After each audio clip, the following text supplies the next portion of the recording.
Se entiende por prelectura la acción que permite tener una idea general del tema, unos conocimientos mínimos de la materia que se va a tratar posteriormente. El objetivo de la prelectura es conocer la estructura general y las palabras clave de un determinado tema. No es una lectura completa del texto, sino que se van eligiendo párrafos y palabras. Cuando se realiza la prelectura, la atención se centra en los títulos de los apartados y distintos epígrafes. En el texto suelen destacarse algunos términos, fechas o ideas, bien en cursiva o bien en negrita. Se trata de palabras clave que resumen la idea o ideas generales del texto.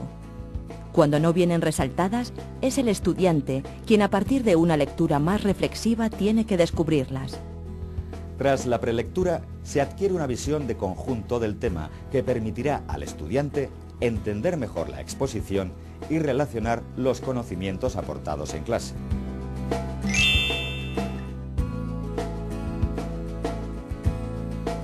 La lectura reflexiva es la que permite conocer en profundidad la estructura del texto y detectar las diferentes ideas que se desarrollan.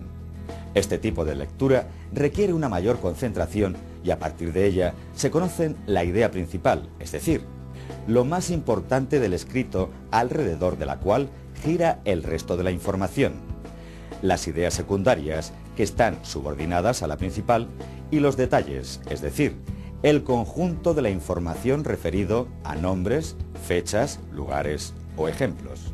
En esta fase se trata de comprender las ideas contenidas en el tema y las relaciones entre ellas. Si el tema es muy extenso o de difícil comprensión, se puede hacer la lectura comprensiva de un único apartado cada vez. La lectura debe ser secuenciada, desde el título hasta la última frase, y flexible, adaptando la velocidad al tipo de contenido.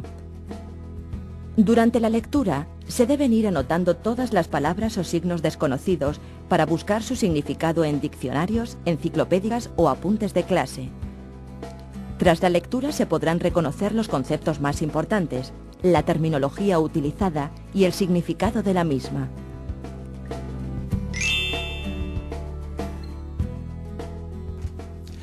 Literalmente, subrayar significa señalar por debajo con una raya.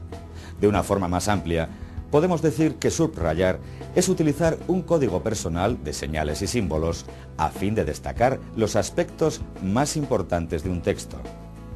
El código es personal, es decir, es el usuario quien debe diseñar la manera de resaltar los contenidos esenciales, tanto de los libros como de los apuntes. En cualquier caso, existen una serie de estrategias que permiten lograr este objetivo. Para subrayar se pueden utilizar líneas diferentes, como una doble línea para resaltar la idea principal, una línea sencilla para ideas secundarias y una línea discontinua para los detalles.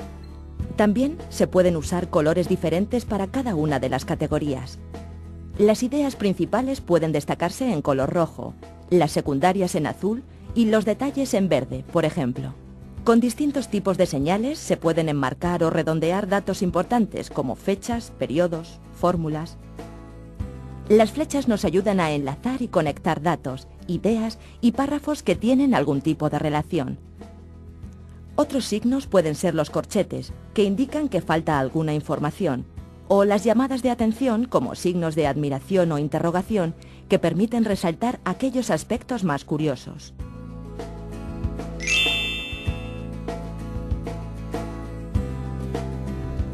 Crear un código personal no es una tarea demasiado complicada.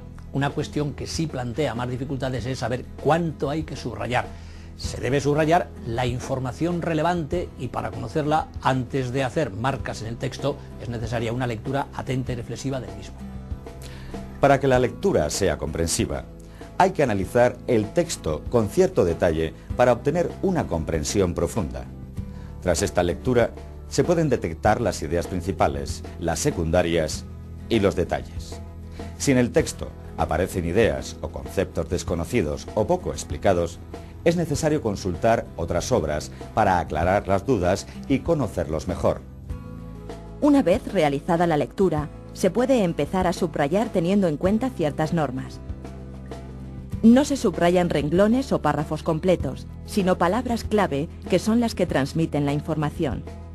Se prescinde, por tanto, de artículos, preposiciones, conjunciones o perífrasis que no sean esenciales para entender el texto. Las palabras clave suelen ser nombres, conceptos, lugares, teorías, personas, etc. También lo son las fechas, fórmulas o equivalencias. Cuando el texto enumera una serie de características, se enmarca el concepto general y se subraya cada uno de los elementos de la serie. En el texto, el aparato respiratorio está formado por las fosas nasales, la laringe, la tráquea y los pulmones. Se subrayan las palabras aparato respiratorio, fosas nasales, laringe, tráquea y pulmones.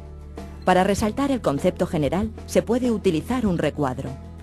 Si se trata de una comparación entre las características de distintos conceptos, se subrayan estos y sus similitudes y diferencias. En el texto, los pueblos nómadas se dedicaban fundamentalmente a la ganadería, mientras que los sedentarios eran agricultores.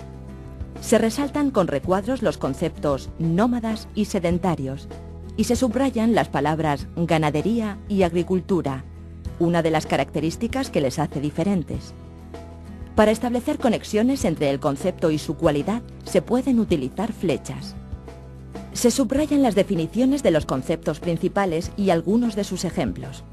En el texto, el sistema solar es el conjunto de planetas y satélites que giran alrededor del Sol.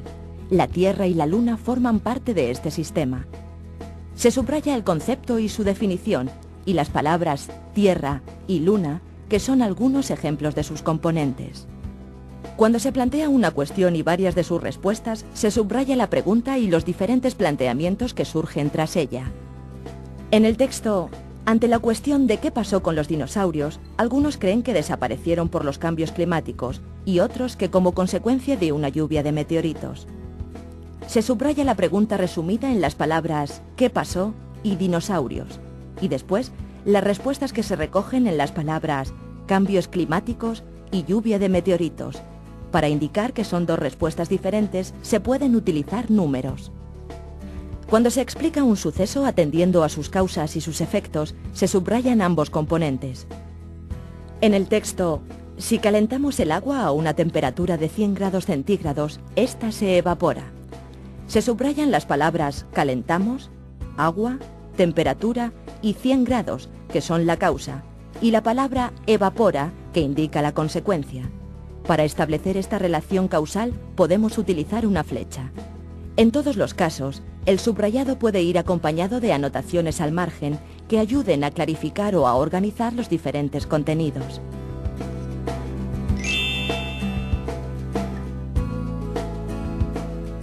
El esquema es el esqueleto del texto y en él quedan recogidas las ideas principales y las secundarias que se han detectado tras la lectura y el subrayado. El esquema muestra las ideas fundamentales de un texto mediante un tipo de diagrama que recoge la estructura y organización del mismo. El esquema se compone exclusivamente de palabras clave, las que se habían detectado en el subrayado. El objetivo es representar la información de una manera gráfica. En un esquema debe aparecer el título del tema o del apartado, las ideas principales, las ideas secundarias y los detalles. Pueden utilizarse las mismas estrategias de realce que en el subrayado, colores, distintos tamaños de letra, etc.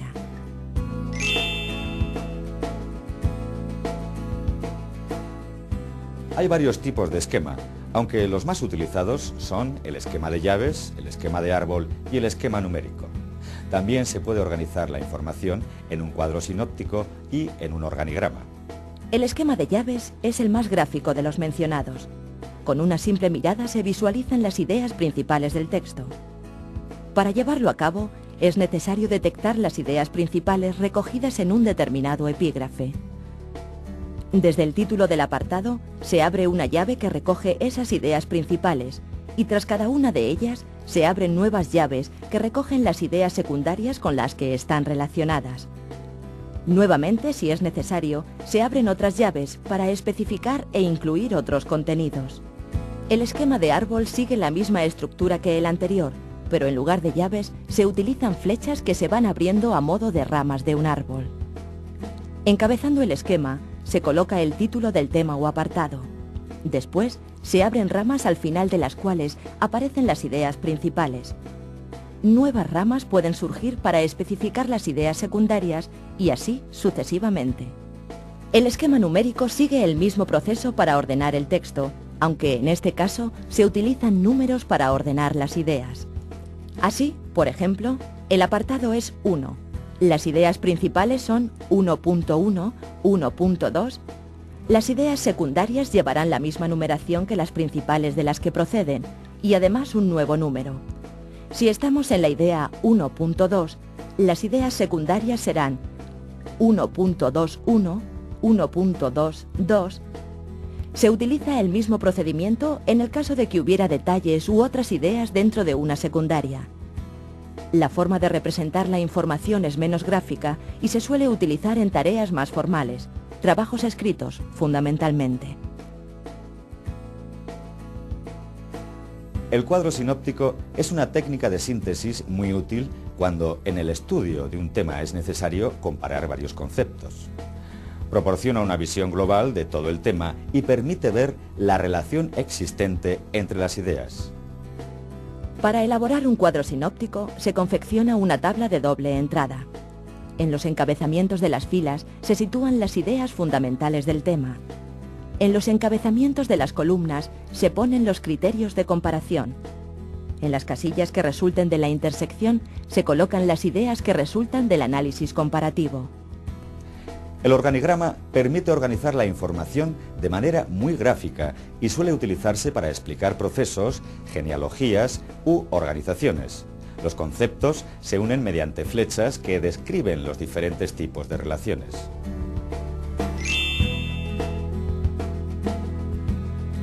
En cualquiera de sus versiones, el esquema permite repasar los contenidos más importantes. Por eso es conveniente realizar esquemas de todos los temas de las distintas asignaturas. Estos se pueden recoger en cuadernos o fichas para poder repasarlos siempre que sea necesario. Los esquemas se deben completar con la información recogida en los apuntes de clase o en cualquier otra fuente que se haya consultado. Resumir es sintetizar. Hacer más pequeña una información, sin olvidar por ello las ideas más importantes. El resumen tiene que ser breve, conciso y claro, y el estudiante debe redactarlo con sus propias palabras. El objetivo es contar lo que se ha aprendido, pues solo al hacerlo palabra se puede demostrar que se ha asimilado.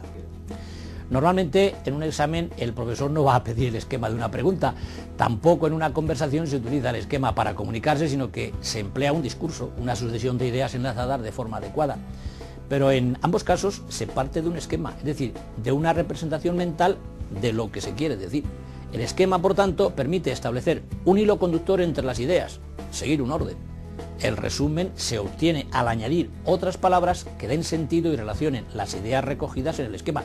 El resultado es, de nuevo, un texto con frases completas. Para elaborar un resumen es necesario seguir un orden lógico. Por eso el esquema es de gran ayuda. A partir del título se enlazan las ideas principales, de manera que en las primeras líneas ya queden recogidos los aspectos fundamentales. En sucesivos párrafos se desarrollan brevemente las ideas principales, uniendo las secundarias y los detalles. Para ello se utilizan palabras que sirvan de unión y que clarifiquen la relación que existe entre unas ideas y otras. En la elaboración del resumen es esencial cumplir los criterios de orden y brevedad. Por ejemplo, un resumen sobre el tema de los movimientos terrestres puede quedar del siguiente modo. Los movimientos más importantes de la Tierra son los de rotación y traslación. La rotación es el movimiento que realiza la Tierra alrededor de su eje. Aproximadamente tarda en hacerlo 24 horas. La traslación es el movimiento alrededor del Sol que se completa en unos 365 días. Otros son el de precesión, movimiento del eje de la Tierra, y el de nutación, debido a la Luna. Las técnicas de prelectura, lectura reflexiva, subrayado, esquema y resumen permiten conocer un tema en profundidad, asimilarlo y retenerlo. La prelectura y lectura reflexiva permiten conocer la estructura del texto, sus ideas y las relaciones que se establecen. El subrayado permite destacar los diferentes tipos de ideas que aparecen en un texto. Previo a este, hay que realizar una lectura atenta y reflexiva. El esquema es el esqueleto de la información. Puede ser de llaves, de árbol, numérico, etc. El resumen da cuerpo a la información que se obtiene en el esquema, desarrollando lo que se ha aprendido con palabras propias.